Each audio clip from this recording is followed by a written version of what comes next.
بسم اللہ الرحمن الرحیم۔ السلام علیکم ورحمۃ اللہ وبرکاتہ۔ شادی کے موقع پر دلہن کے لیے کمرے کو سجانا، کمرے کا ڈیکوریشن کرنا کیسا ہے؟ شریعت اس کے متعلق کیا کہتی ہے؟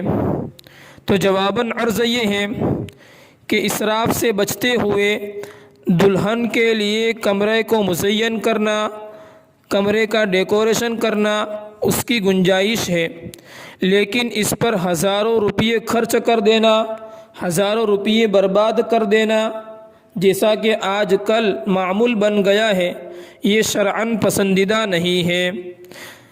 اللہ تعالیٰ قرآن کریم کے اندر فرماتے ہیں سورہ بنی اسرائیل میں آیت نمبر 26، وَلَا تُبَذِّرْ تَبْذِيرًا إِنَّ الْمُبَذِّرِينَ كَانُوا إِخْوَانَ الشَّيَاطِينِ، اور فضول خرچی نہ کرو، یقیناً فضول خرچی کرنے والے شیطان کے بھائی ہیں۔